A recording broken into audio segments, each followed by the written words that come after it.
Hello, this is Julia Laird and welcome to Senior Susie Stamps.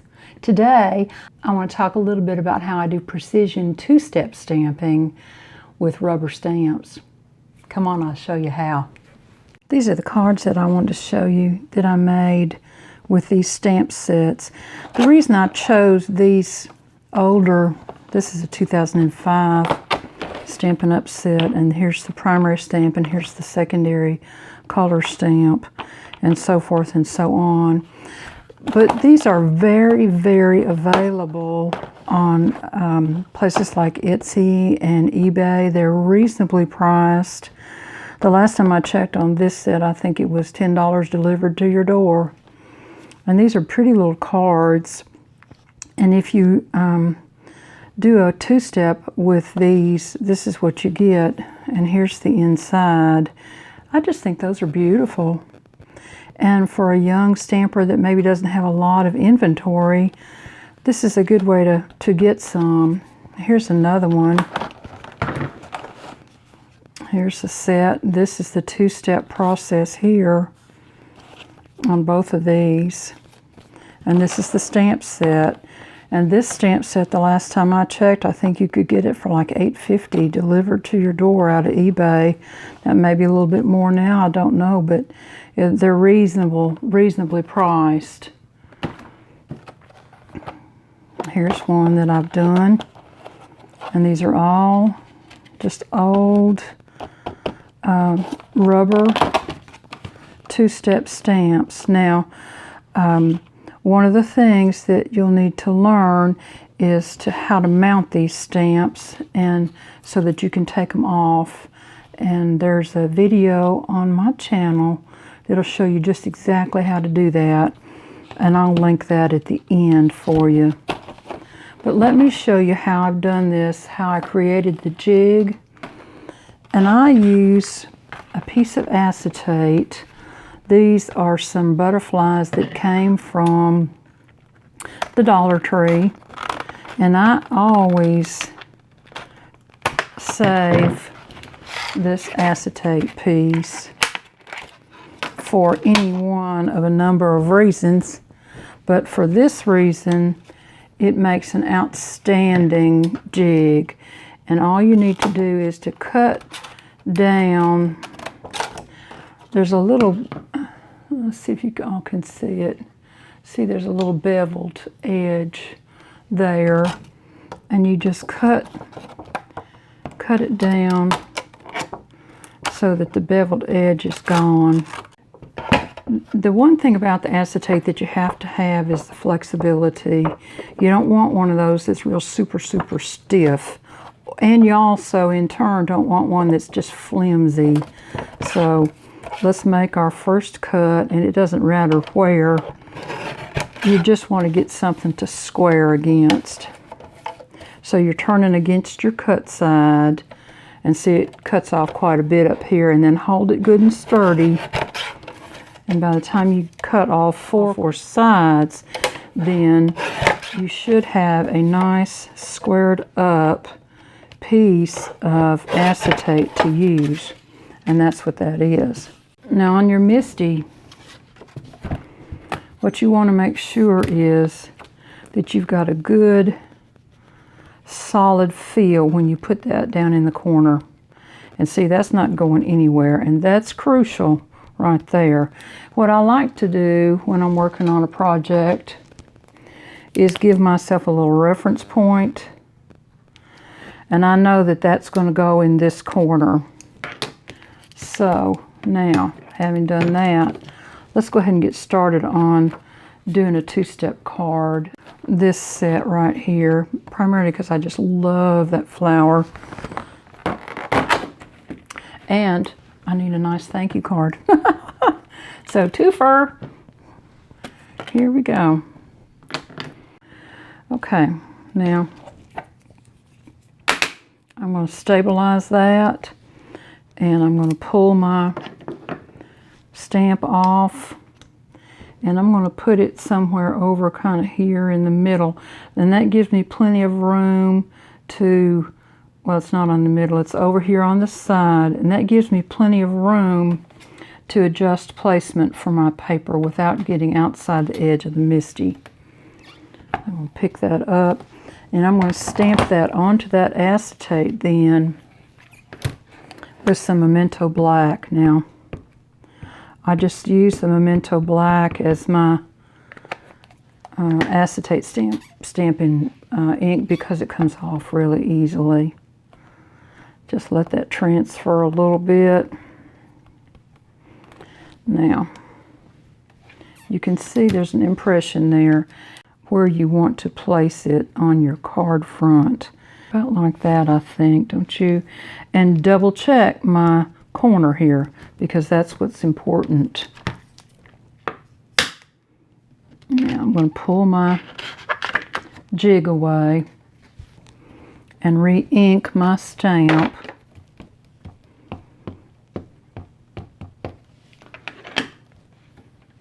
You can use this process for more than just two-step. You can use it for when you're putting your sentiment on a card, if you're stamping directly and you want to make sure your position's just perfect. This is the way to do it.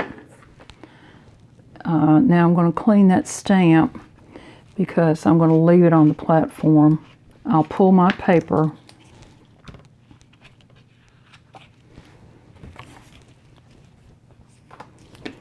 I'm going to turn my Misti, and here's the second part of the two-step process. I have another acetate jig here. I'm going to put it in this corner, and I'm going to put it up far enough where I can kind of shift my paper around a little bit. There's nothing more aggravating if you have it down here and you've got to come up off your Misti platform. You can do that, but it's just easier if you kind of think ahead a little bit and stamp your jig where you don't have to do that. Now I'm going to use the Memento Black as my first step, just to stamp the position jig.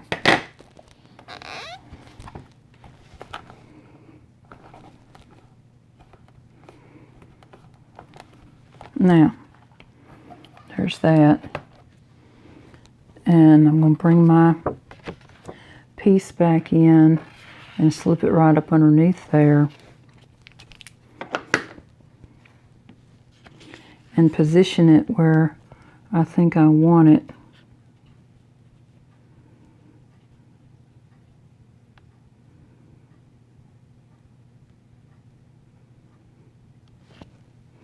And that, oh, there we go. Almost. That looks about right to me. I'm checking my corner with pressure, and I'm going to go ahead and put my magnet on my paper, and I'm going to pull my jig off, and I'm not cleaning it because I may use it again later and make several of these little cards. Now I've cleaned the Memento Black off of my stamp. You want to make sure you don't move your your paper there in the process. Now, let's see how that works.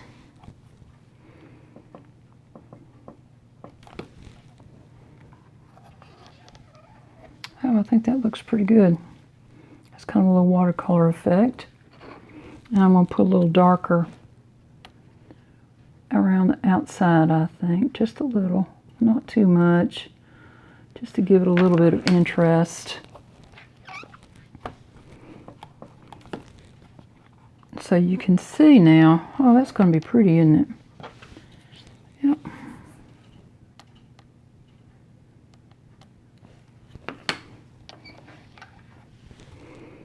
Now you can treat it just like you would Misti, but you're using a solid rubber stamp that you'd never get a precision stamping like this on the second layer.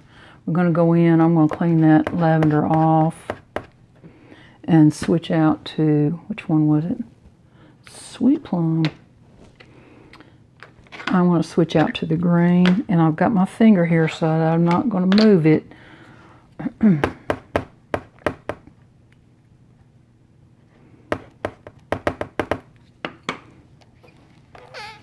Let's bring it down and get those leaves in there.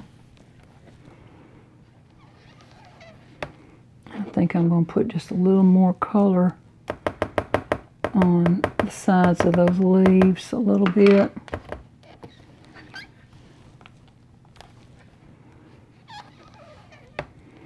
Maybe one more time.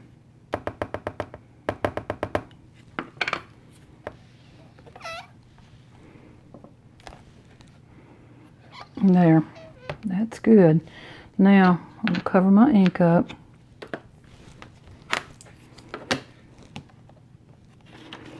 And I'm going to change out to my sentiment. What I want to do is to clean my stamps off. And I got to get a third jig. Hang on. Put my little red X in there in the corner. And it's a good thing to have. This corner.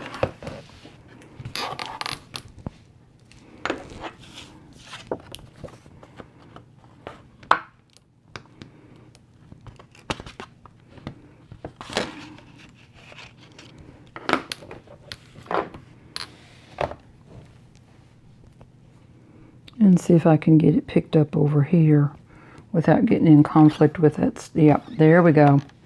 That'll work just fine. You do have to be a little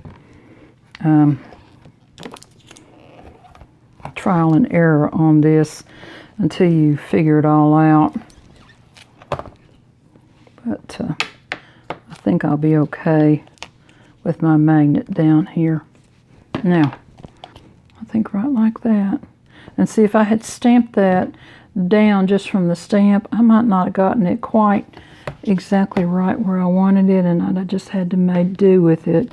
But when I have it this way, then I can kind of get a little preview and make sure it's where I want it. Okay.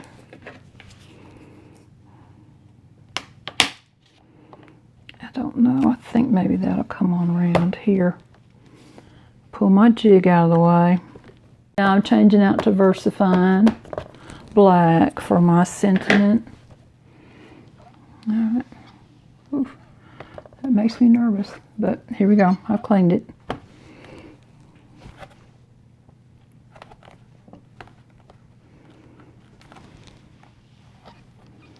I'm going to go again.